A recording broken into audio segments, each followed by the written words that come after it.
Zona Médica, te invitamos a conocer todo lo que sucede en el fascinante universo del cuerpo humano a través de especialistas que tienen la solución para ti.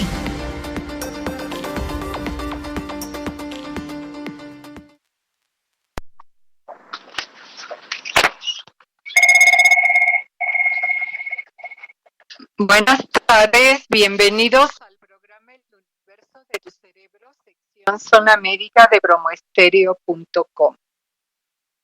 Este mes lo dedicamos a una enfermedad neuromuscular que fue la miastenia gravis y ya platicamos de qué era, cómo se manifiesta, cómo se trata y incluimos el tema, pero tenemos una semana adicional en la que vamos a platicar de otro tema que también tiene que ver con la fuerza muscular, el desarrollo de los músculos que se va a ver afectado, etcétera, y que es una enfermedad degenerativa llamada esclerosis lateral amiotrófica. Esta enfermedad,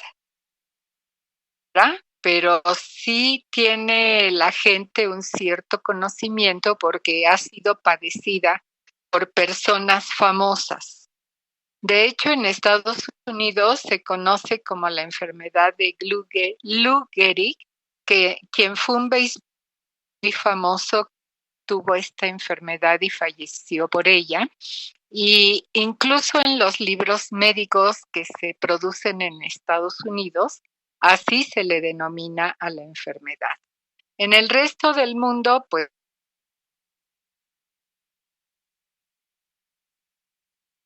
a la literatura médica, así se le conoce, y pues ese es el nombre, digamos, oficial, esclerosis lateral amiotrófica. Otra persona que padeció esto fue el astrónomo Stephen Hawking, un científico muy famoso que, aún estando ya seriamente enfermo de este padecimiento tan terrible, él siguió produciendo, haciendo libros y demás, apoyado desde luego con la tecnología, dado que él ya no podía tener movimientos espontáneos debido a la enfermedad. Sin embargo, continuó produciendo gracias a su extraordinaria inteligencia y a este apoyo tecnológico que se le brindó hasta el final de su vida.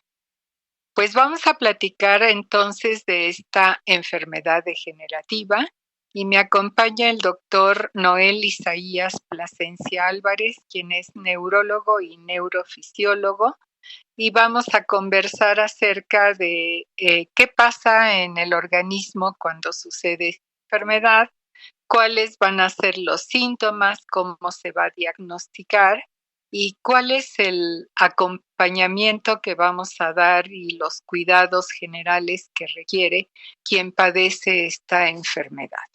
Bienvenido, doctor Plasencia. Muchísimas gracias nuevamente por acompañarnos. Muchas gracias, doctora Núñez. Buenas tardes. Bueno, pues empecemos entonces con una descripción o más bien una definición de la enfermedad. Yo ya dije varias veces, es una enfermedad degenerativa.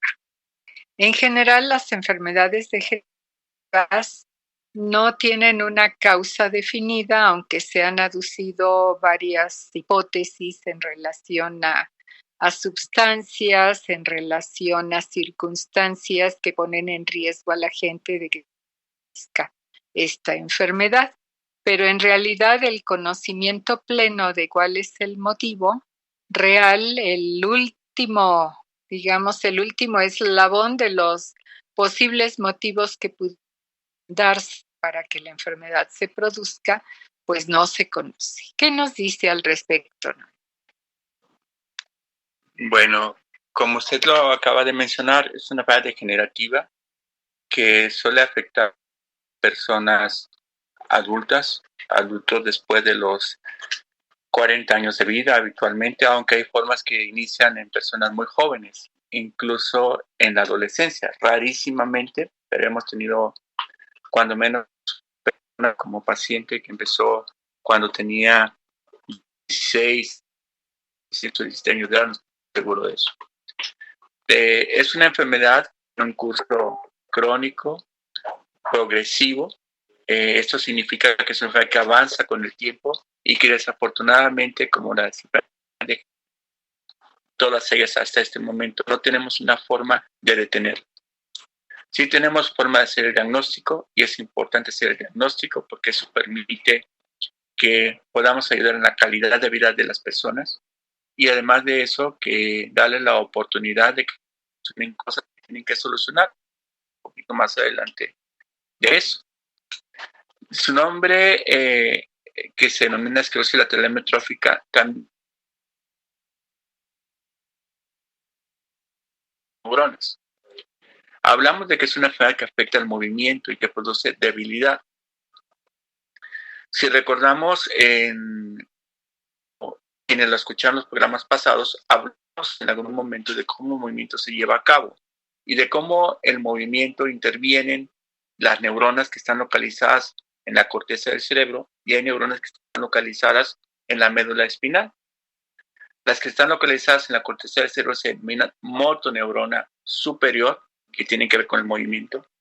Las que están localizadas en la parte de la médula espinal se denominan motoneurona inferior.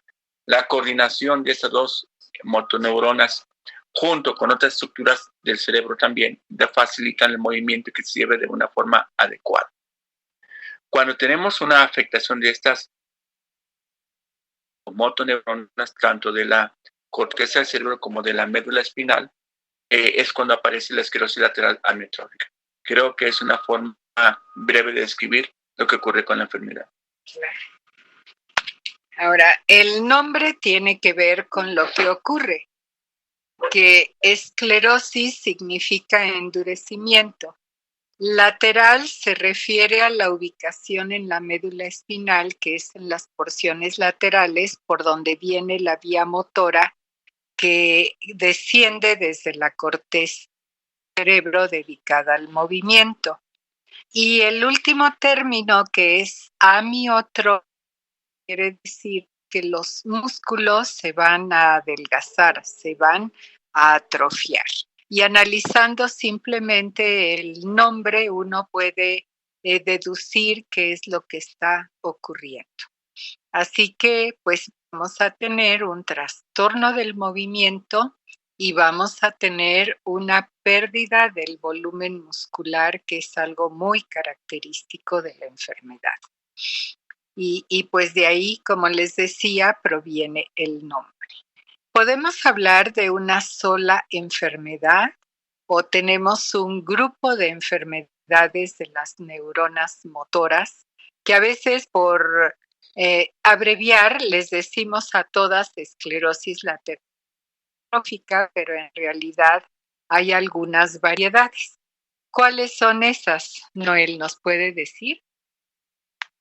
Sí, realmente el término involucra un espectro de enfermedades o una enfermedad podría ser que tiene comportamientos diferentes, cualquiera de las dos cosas, no tenemos certeza de ello.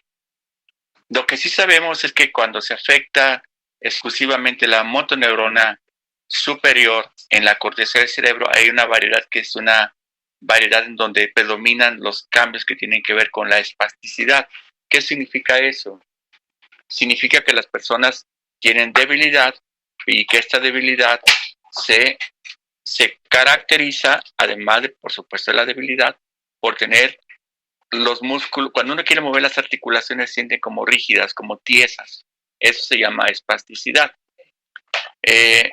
Además de eso, existen unos reflejos que nosotros tenemos cuando somos muy bebés, recién nacidos. Cuando acabamos de nacer, si nos rascan la planta del pie, vamos a ver que el dedo gordo del pie se va como hacia atrás, se extiende. Y esto desaparece más o menos a los 2 años de edad. Cuando si persiste después de ese tiempo, ya no es normal, ya constituyen una anormalidad y es muy importante considerarla.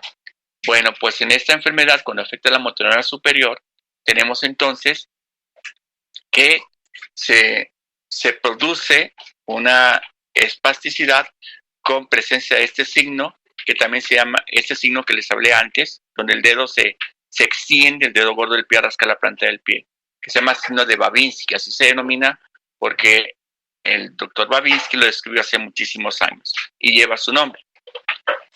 Tenemos otra variedad en la cual se afecta predominantemente la motoneurona inferior, que eso es en la médula espinal. Cuando esto ocurre, hay diferencias muy importantes. Primero, las gentes se ponen débiles igual, pero los reflejos están disminuidos o perdidos por completo. Cuando los músculos se atrofian de una manera importantísima, es otra variedad que puede ocurrir, una variedad que solamente afecta a la motoneurona inferior, cuando menos en etapas iniciales. Y después tenemos una variedad que se llama vulvar, donde los síntomas predominantes son a la afectación de músculos que tienen que ver con la deglución, con la respiración y con la fonación, o sea, con la capacidad de poder hablar. En general, la forma más común de la enfermedad tiene estos tres componentes. Los tres, tanto la motoneurona inferior como la superior y por supuesto la afectación vulvar. Pero en raras ocasiones predomina la afectación vulvar, como ya lo dije antes, predomina la afectación de la motoneurona inferior o predomina la afectación de la motoneurona superior. Muy bien. Bueno, ¿a qué nos conduce este conocimiento? Pues a que cuando una persona manifiesta debilidad, es necesario revisarla, que sea revisada por un neurólogo, quien va a buscar que buscamos al revisar a los pacientes. Y de esa manera vamos a caracterizar si estos signos, estos cambios, pueden corresponder a esta enfermedad o a este espectro de enfermedades o corresponden a otras cosas que también pueden afectar la vía motora. Entonces, sí es muy importante tener en mente los síntomas, lo que el médico revisa y luego algún complemento. Entonces, ¿la enfermedad es de rápida evolución o es de corta evolución? Esto es otro punto muy importante para pensar en un diagnóstico, porque hay enfermedades que se desarrollan en días, hay enfermedades que lo hacen en varias semanas, otras que lo hacen paulatinamente en años. Y la enfermedad pues se desarrolla de una manera rápida, pero tampoco es muy lenta. Tenemos aquí como un periodo de tiempo intermedio. ¿Cómo sería la evolución? En general, tiene una evolución de entre 1 y 2 años, dependiendo de la severidad de cómo inició la enfermedad. Hay casos donde hay más tiempo, hasta 3 o 4 años, a veces un poco más, donde las personas conservan su independencia para llevar a cabo las actividades de su vida. Caminar, por supuesto, poder respirar de una forma independiente, porque esta enfermedad, como le hemos dicho, afecta el movimiento. Generalmente, la enfermedad inicia con debilidad de alguna de las extremidades, puede ser un brazo o una pierna, y va afectando después el resto del cuerpo. Dijimos que hay variantes, puede ir a afectar solamente la musculatura de la deglución o del habla, que permite el habla, una habla normal, y entonces ahí no tenemos tanta afectación inicial, cuando menos, de las extremidades. Pero sí sabemos, por ejemplo, que cuando inician de esta manera, cuando inician con una afectación de los músculos de la deglución, fonación, el poder hablar de una forma normal, pues es una enfermedad más agresiva. Eso lo sabemos. Y en general, como les insisto, podemos decir que entre 1 y 2 años es lo que habitualmente ocurre. A veces transcurre un poco más de tiempo y rarísima vez, muy rara vez, más de 4 años. Generalmente de 1 a 2 años desde que se hace el diagnóstico para establecer un pronóstico de cuánto tiempo le falta a esta persona en su evolución. Resulta que el diagnóstico no siempre es fácil. A veces es el cuadro sumamente típico, no le falta ningún dato y es como relativamente sencillo concluirlo, pero a veces no. Y puede suceder que la persona nota un poco de debilidad, un poquito de dificultad a lo mejor para caminar o para tomar objetos, y esto no se encuentra cuál es la explicación y puede transcurrir un tiempo de meses, incluso un año, en que la persona está buscando la conclusión de su diagnóstico. Así que pues hay que, la recomendación es estar atentos a lo que sea el funcionamiento en el organismo para ver a qué corresponde y tratar de dirigirlo hacia el diagnóstico de alguna enfermedad, cualquiera que sea, porque siempre es muy importante tener un diagnóstico,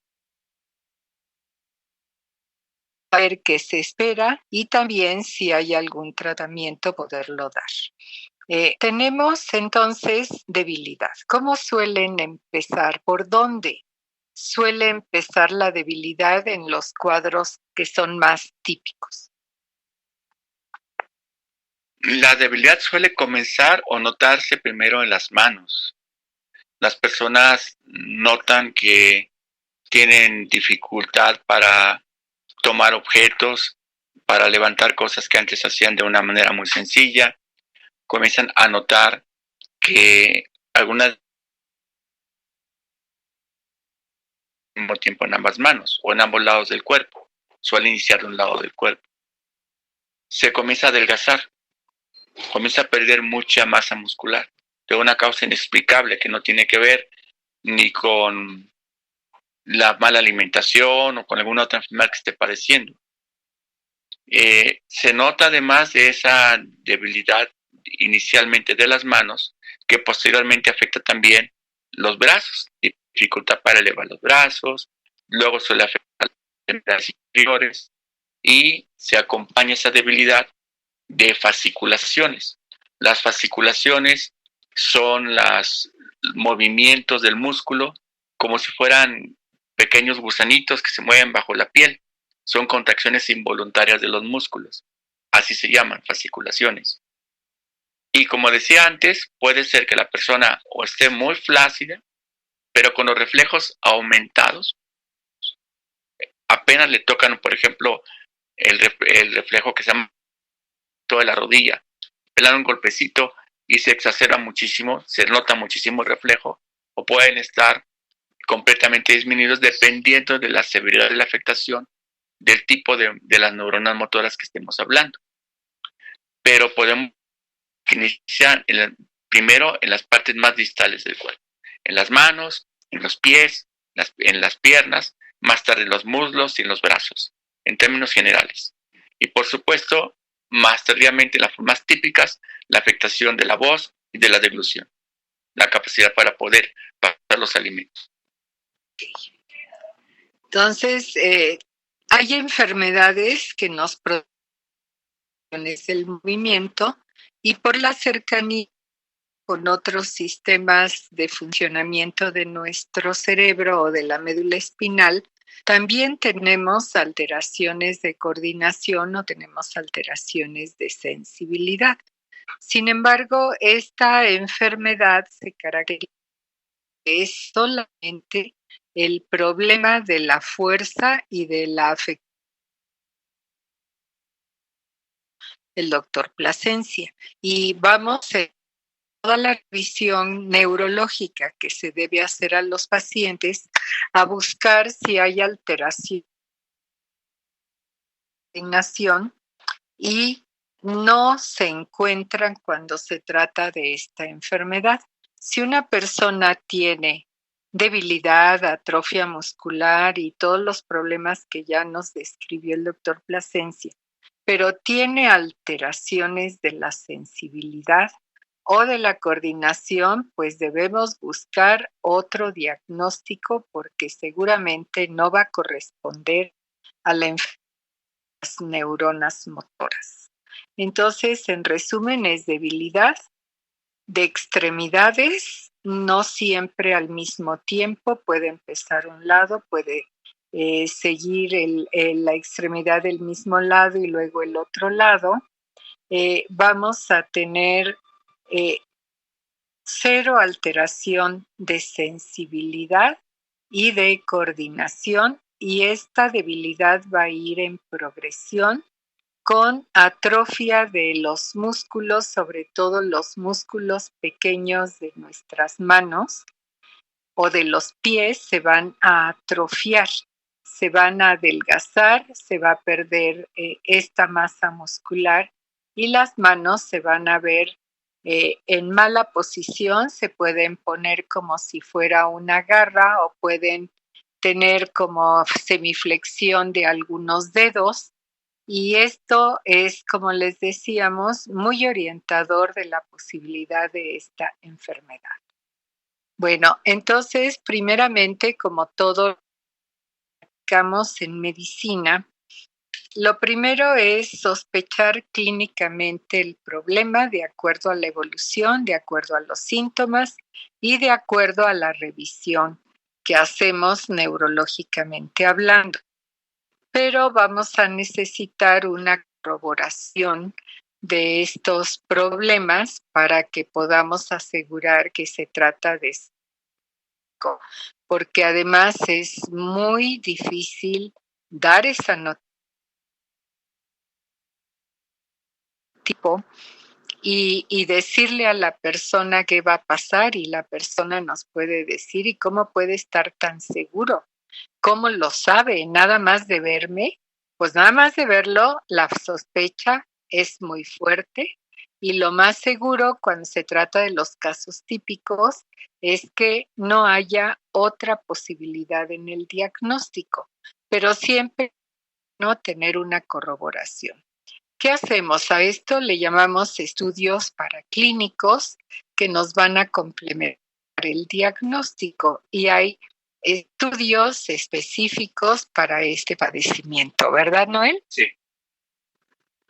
Bueno, aquí es muy importante ver un estudio de la columna, ver la parte de la columna de la región cervical y la porción del cerebro que se llama bulbo, que es la unión entre la columna y, entre la médula espinal que está dentro de la columna. Esta porción del cerebro se llama bulbo. La continuación del bulbo es la médula cervical.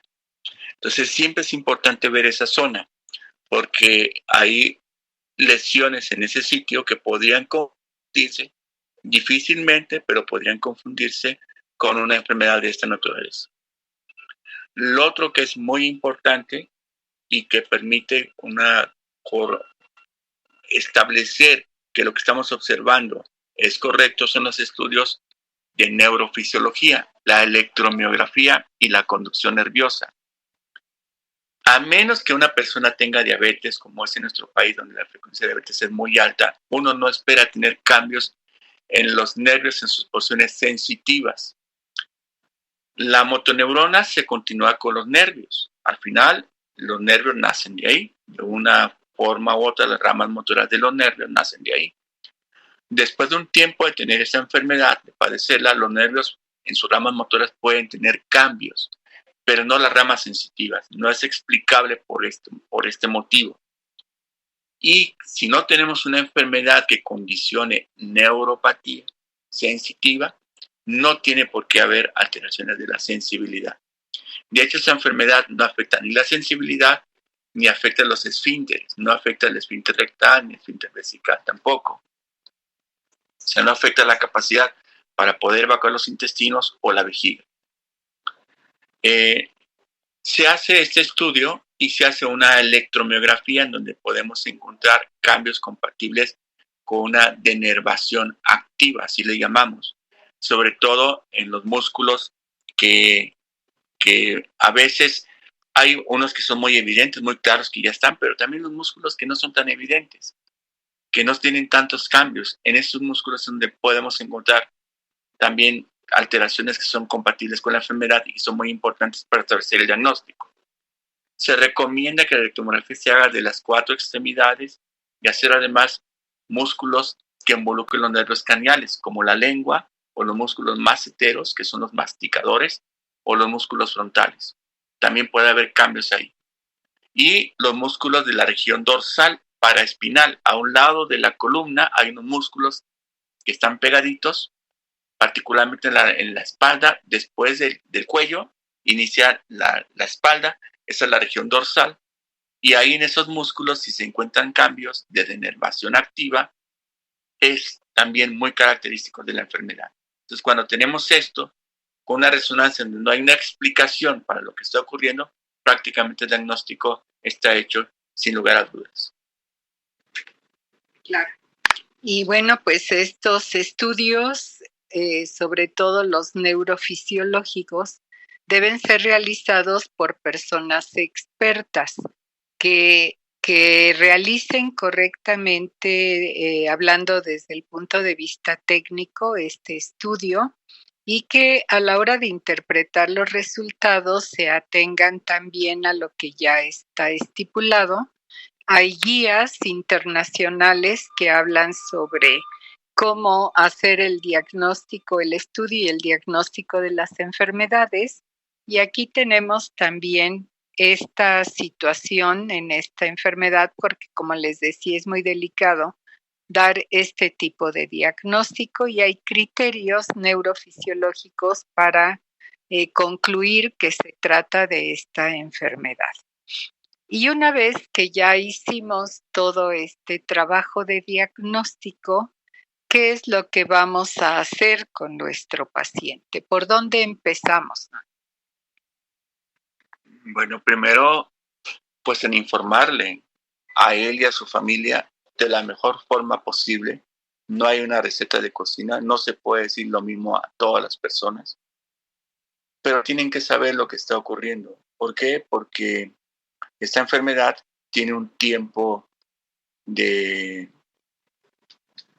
que estamos todavía con capacidad para poder probablemente platicar y caminar, aunque con dificultad, a que lleguemos a un punto en el cual no podamos respirar por nuestra cuenta y se requiera la asistencia de un ventilador, de que nos desplacen en una silla de ruedas o estemos acostados en una cama sin poder movernos por la debilidad que propicia la enfermedad, pues no pasa mucho tiempo, desafortunadamente. Entonces es muy importante que la persona y su familia sepan lo que está ocurriendo. Yo decía antes, les permite tomar decisiones, les permite arreglar asuntos personales, asuntos familiares, asuntos legales, todo lo que tenga que ocurrir, tienen un tiempo para hacerlo. Y que muchas veces nosotros no consideramos, ni siquiera pensamos en eso, hasta que tenemos una marca en nuestra vida que nos dice, pues muy probablemente hasta aquí tú vas a poder tomar decisiones y hacer cosas. Después de eso, los demás tendrán que decir por ti, porque tú no vas a poder hablar o comunicarte. Entonces tenemos que decirles eso a las gentes. No es simple, no es sencillo, insisto, y no se le puede decir igual a todas las personas, pero tenemos que empezar por ahí, por explicarles lo que está ocurriendo. Y, por supuesto, informarles lo que viene, porque para eso están con nosotros. Muchas veces el médico no puede intervenir en modificando la enfermedad, pero sí dando a conocer lo que está ocurriendo para que las personas tomen y la familia tomen las provisiones necesarias al respecto. Eso es lo primero. Bueno, es un diagnóstico muy difícil de aceptar porque pues a nadie le es fácil asumir que tiene un padecimiento que inexorablemente lo va a llevar a la muerte en un tiempo que no podemos precisar así con días y horas, pero sí podemos estimar de una manera muy aproximada. Y muchas personas en la búsqueda, primero es la negación, esto no puede ser, vamos a buscar otras opiniones y entonces se buscan cosas que no tienen un fundamento y empiezan a hacerse procedimientos que tampoco lo tienen y lo que estamos haciendo es perder el tiempo y a lo mejor los recursos económicos de una familia si no está siendo atendida por una institución. Pero aún en una institución, pues también hay que invertir recursos para que se hagan las cosas para la atención de los pacientes. Entonces, el trabajo de asumir el diagnóstico es el más complicado, es el primero que tenemos que abordar y entonces ya ir acompañando al paciente, como dije al principio de la charla de hoy, acompañando al paciente con orientación y cuidados paliativos que se van a tener que aplicar desde que hacemos el diagnóstico, dado que la enfermedad no tiene cura, a pesar de que se hayan propuesto algunos medicamentos que ahorita vamos a comentar que pudieran modificar, aunque sea levemente, la historia natural de la enfermedad. Esta modificación realmente es bastante pobre y la historia natural continuará y va a terminar con la vida de la persona a través de que se deja de mover y a través de que los músculos de la respiración se van a ir afectando y entonces la capacidad de respirar va mermando de manera paulatina hasta que se termina esta función y sobreviene la muerte, aunque hay cosas que se pueden ofrecer ahí al final si la persona así lo decide. Entonces, uno de los primeros cuidados que les recomendamos es que acudan a rehabilitación.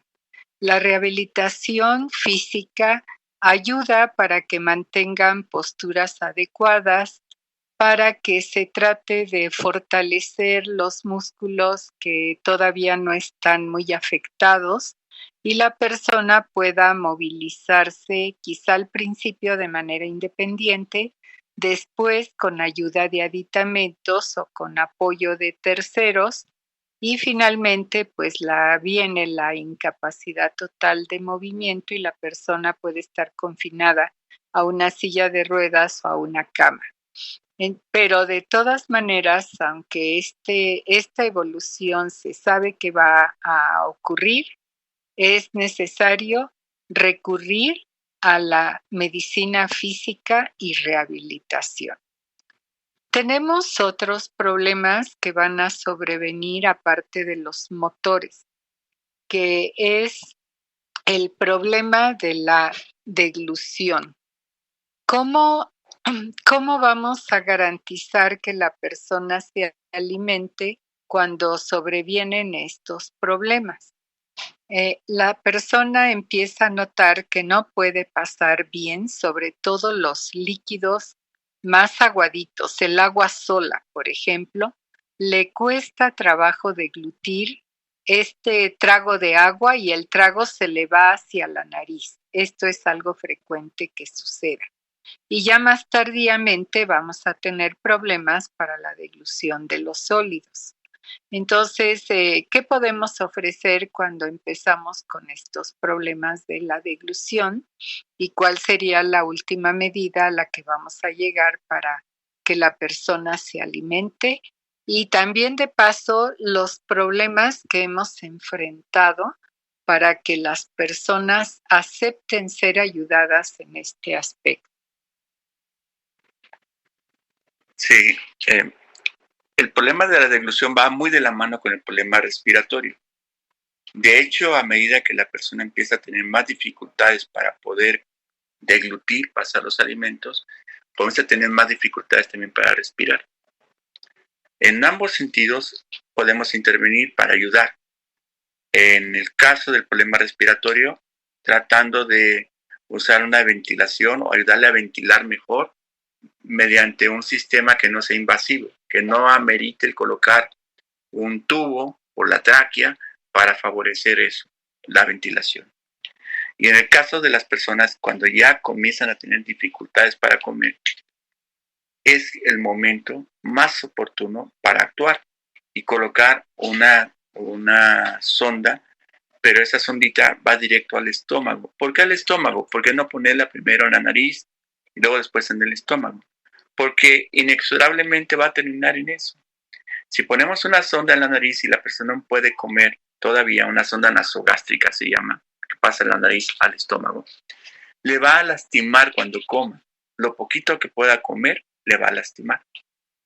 En cambio, si la ponemos en el estómago directamente en etapas tempranas, sabiendo que esa enfermedad ya está ya está diagnosticada, la persona comienza a tener dificultades para poder deglutir, comienza a tomar líquidos y comienza a ahogarse cuando toma líquidos, pues es el momento de hacerlo, porque vamos a permitir, cuando está bien nutrida aún, tenga una buena cicatrización de la herida. Lo cual, cuando las personas retrasan esto porque dicen que pueden comer, porque no quieren tener la sonda puesta en el estómago, desafortunadamente lo que ocurre es que llegan con nosotros con desnutrición gravísima para que se les ponga la sonda, y tenemos todas las complicaciones posibles que puedan ocurrir, y a veces ni se puede poner la sonda porque se requiere que tenga cierto estado nutricio de su cuerpo, o sea, tiene que estar con ciertas condiciones de una desnutrición no grave para que se pueda colocar esta sonda. Entonces, se recomienda colocarla de forma temprana para que la persona pueda seguir deglutiendo, pero en cantidades pequeñas, que no se preocupe por tener los aportes necesarios de todo el día de alimentación, que no se preocupe por si no puede tomar suficiente agua por la boca, porque se puede pasar por la sonda, todo se puede manejar por ahí y no le va a doler, no le va a molestar. Creo que esa es una gran ventaja de la sonda cuando se coloca directamente en el estómago.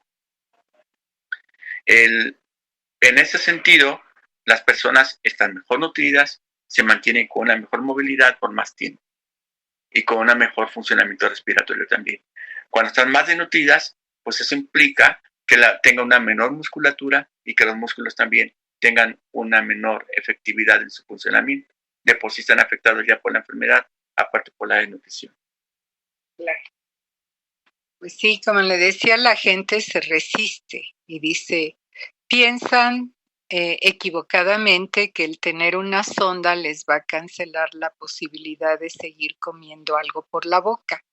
Y la verdad es que cuando empieza a reducir mucho la cantidad de alimentación que toman o de líquidos, pues vamos a tener la desnutrición, deshidratación y complicaciones, y pueden, mientras les sea posible, seguir tomando por la boca lo que puedan, pero sabemos que por la sonda vamos a completar todas las necesidades de líquido y nutrientes que la persona va a requerir día con día. La sonda no se ve porque está en el abdomen, la gente pues se va a vestir, va a estar la sonda allí. En cambio, la sonda nasogástrica impresiona mucho porque la gente que los vaya a ver, pues la va a ver. Va a ver la sonda, en cambio la sonda de gastrostomía no la va a ver y no le va a impresionar a nadie, y pueden mantener una vida de relación social totalmente normal. Y como decía el doctor Plasencia, nos ayuda a que la enfermedad no les afecte tan gravemente de manera temprana, porque no vamos a agregar el factor malo de estar desnutridos.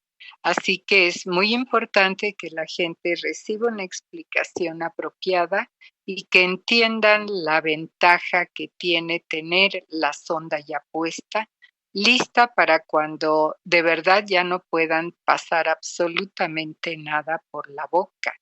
Porque si esperamos a ese momento, pues es demasiado tarde y a veces ya ni siquiera lo podemos hacer. Una recomendación muy general en relación a esto es que cuando la persona ya perdió el 10% de su peso corporal, no hay que esperar más para poner la sonda de gastrostomía, y puede usarse durante mucho tiempo de manera mixta la manera de alimentarse, pero finalmente la sonda es la que va a resolver el problema a la larga y hacia el final de la evolución de la enfermedad. En relación a la respiración, que es la otra situación grave que vamos a tener, que también se va a ir viendo poco a poco cómo va la persona cada vez respirando con menos efectividad, va a vivir una condición de una baja de oxigenación de manera crónica que se va empeorando con el tiempo. Y esto a su vez va a tener manifestaciones. Cuando la persona no respira bien, va a tener cambios en su sueño, en su capacidad de relación, en su capacidad de realizar actividades. Y esto es necesario irlo detectando paulatinamente. Y a este respecto, pues uno pensará, bueno, oxigena poco, le vamos a poner oxígeno. No siempre es efectivo el poner un oxígeno, un tanque de oxígeno conectado con puntas nasales, sino que hay otras opciones que son más efectivas para que la persona respire mejor. ¿Cuáles son esas opciones, no? Sí.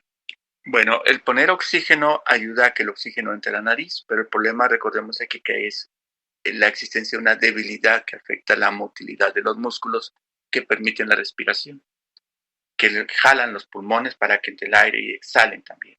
Entonces, el poner oxígeno, si tenemos un problema de esa naturaleza, no funciona, porque los músculos que permiten que el aire se inspire y entre no están funcionando.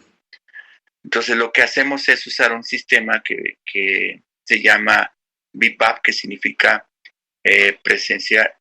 poner una presión de aire continua, pero en BiPAP significa dos presiones. O sea, una, cuando nosotros inspiramos, ahí entra una cierta presión que impide que la vena se colapse y además puede llevar oxígeno adicional, esa presión de aire.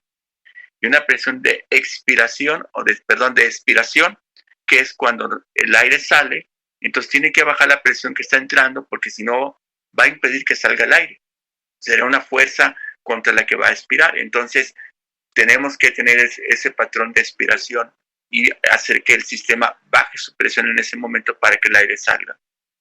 Esos sistemas que se llaman BiPAP, así se denominan, cuentan además con un soporte que se llama respaldo de frecuencia. Si por alguna razón la persona deja de respirar una o dos respiraciones o tres, el sistema lo sensa, se programa para eso, y inmediatamente envía un estímulo para que, como si la persona estuviera respirando, mete aire y baja el aire en forma automática.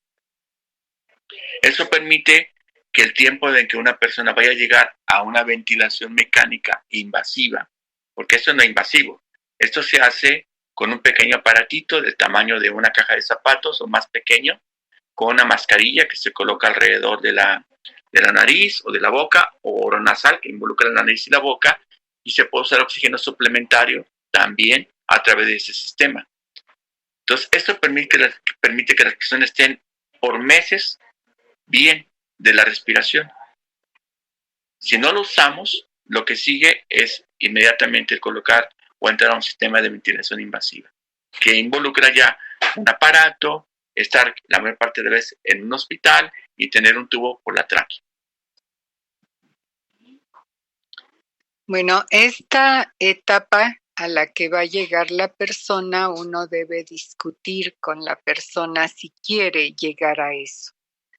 El tener una respiración artificialmente sostenida por un aparato a través de un tubo, primeramente en la tráquea orotraqueal por la boca y que va hacia la tráquea, este sistema de conectar el respirador artificial no puede durar mucho tiempo porque la tráquea se va a dañar y luego hay que hacer una traqueostomía a través de la cual, con un tubo más chiquito, con un hoyito en el frente del cuello, a través de eso se puede conectar el aparato de respiración artificial. Pero esto no va a tener regreso. La enfermedad va a continuar y esta necesidad de apoyo de la respiración, pues también cada vez va a ser mayor y el aparato va a tener que asumir esa función en lugar del paciente porque la enfermedad no le va a permitir que recupere absolutamente nada de esa función. Y allí es donde entra un problema que es una dificultad de decisión, es un problema bioético, que es lo que debe hacerse en estos casos en los que es inminente la necesidad de una respiración artificial. Primero, pues hay que decirle al paciente, la respiración artificial requiere pues un aparato, requiere una compresora, requiere un aporte de oxígeno y requiere muchos cuidados. Y todo esto no se puede llevar a cabo en un domicilio. Tiene que ser forzosamente en una institución de salud y eso quiere decir que el resto de la existencia de esta persona va a transcurrir en un hospital con este apoyo de la respiración. Y entonces entra el concepto aquí de calidad de vida. Es una vida de calidad el estar inmóvil en una cama, conectado a un aparato que está respirando en lugar de la persona. No sé qué opine la audiencia, a veces esto se presta a mucha controversia, a mucha discusión y cada quien tendrá una opinión al respecto, pero es muy importante analizar uno mismo cuando todavía puede manifestar su deseo, qué es lo que quiere para terminar su vida, porque este final de la vida en un hospital rodeado del aparato y de todo lo que conlleva, pues para mucha gente no es vida, no es una buena calidad de vida.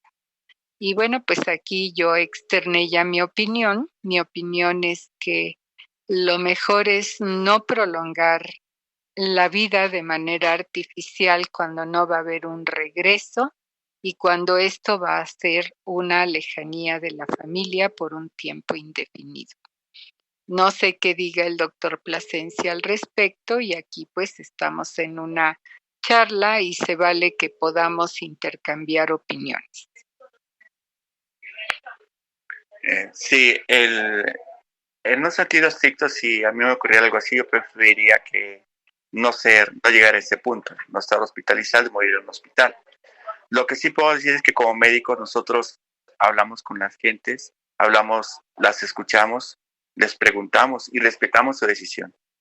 Si ellos deciden que quieren continuar así, continuamos. Esto es, les pedimos que vengan entonces o que traigan a su familiar cuando les falte la respiración al servicio de urgencias y se va a intubar. Eso es lo que va a pasar. Y va a estar aquí el tiempo que sea necesario. En el hospital me refiero, en cualquier hospital. Si deciden que no, aceptamos eso también. Y tratamos de que si llegan a un servicio de urgencias, pues de que no ocurra, de que no se les intube, sobre todo porque la decisión ya fue tomada por él y por su familia. Y si la decisión se mantiene en pie en ese momento, se les pregunta de nuevo y deciden que no, y él dice que no. La persona, porque hay una capacidad de comunicación habitualmente. La comunicación puede ser con un movimiento de los ojos, puede ser con un movimiento simple de la cabeza, no sé, se puede comunicar uno busca estrategias para comunicarse. Y si la decisión sigue siendo que no, se respeta la decisión y no se intuba. Es lo que hacemos nosotros en el hospital. Así es. Entonces, pues aquí el tomar la decisión no es tarea del médico, no es tarea exclusiva del paciente o de la familia, sino que tiene que ser discutida entre todos los involucrados para, sobre todo, respetando la decisión de la persona, porque algo que no hemos comentado es que la mayoría de las personas con esclerosis lateral amiotrófica mantienen sus capacidades intelectuales y aunque no puedan comunicarse porque su fonación ya es tan mala que no se les entiende lo que quieran decir, tienen la capacidad de pensar y de tomar decisiones. Y eso, como bien lo dijo el doctor Plasencia, hay que respetarlo.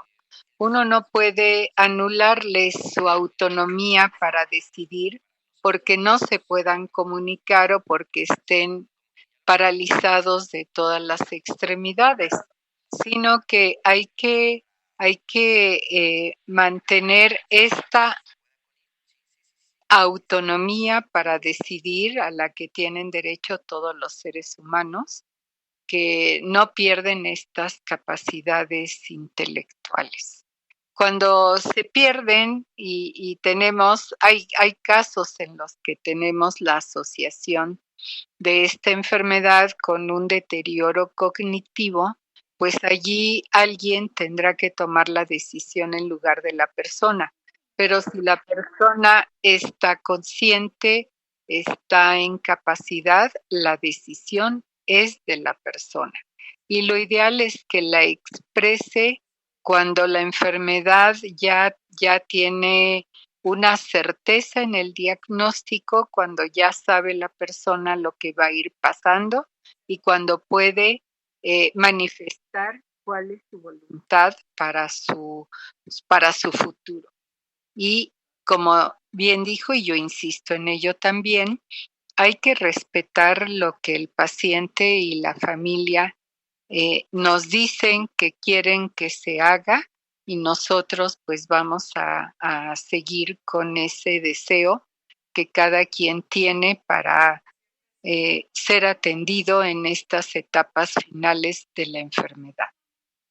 El doctor Plasencia mencionó algo que es muy importante.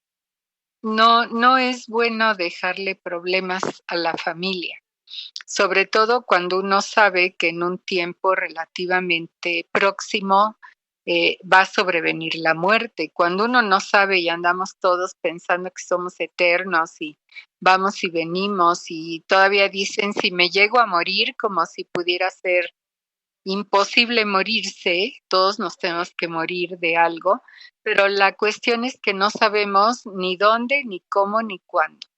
Cuando se tiene una enfermedad como esta, ya tenemos el conocimiento de que esto va a ocurrir en un plazo variable, pero no muy largo, y es cuando la persona tiene que dejar todos sus asuntos arreglados. Si no hizo testamento, hay que hacerlo.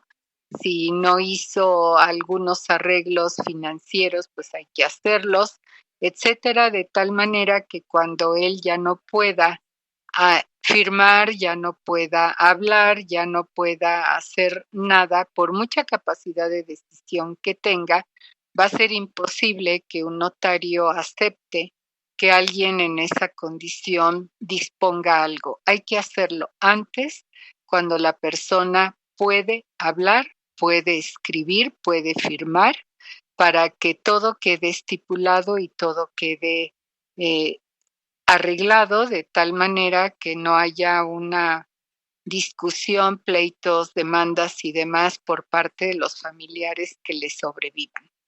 Así que, pues esta parte es algo primordial en el cuidado de este tipo de pacientes que no tienen en lo general discapacidad cognitiva e intelectual, pero sí tienen una discapacidad motora terrible que va a terminar con su vida en un plazo que vislumbramos bastante corto.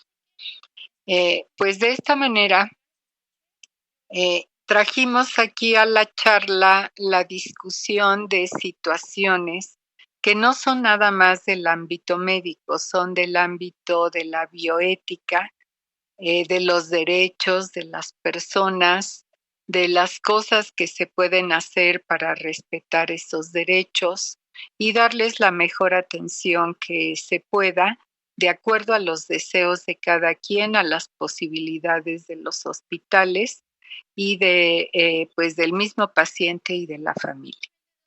No sé si quiera darnos un mensaje final, Noel, ahora que el tiempo está por terminar. Díganos, ¿qué recomendación final, qué mensaje se puede llevar la audiencia en relación a esta enfermedad? Pues es una enfermedad que no podemos prevenir, que no sabemos a quién nos va a tocar tampoco, pero que si nos toca la mala fortuna de padecerla, debemos de hacer las consideraciones particularmente de qué queremos para nuestra vida, para lo que resta de nuestra vida, cómo queremos vivir esa vida. Tratando de vivirla lo mejor posible, por supuesto. Y insisto, la decisión de si quiero o no terminar la vida en un hospital o terminar en casa, acompañado de la familia, o si por sus creencias, por la razón que uno decide continuar y tener un ventilador y estar acompañado de lo como se pueda por la familia en el hospital, es una decisión que cada quien debe tomar y que es muy personal. Creo que eso solo debe analizarse y llevarse a cabo. Muy bien.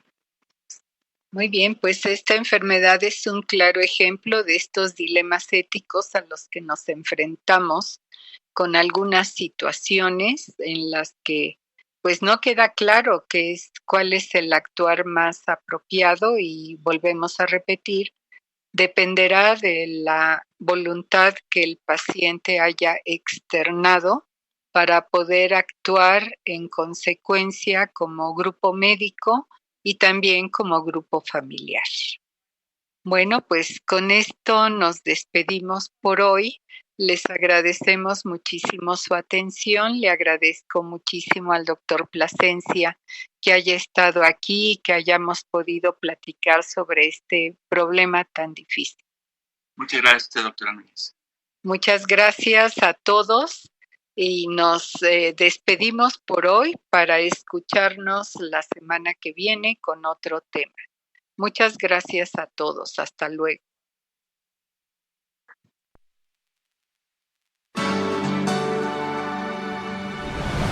Hasta aquí con la información. Los esperamos la próxima semana en Zona Médica. Zona Médica tiene la solución.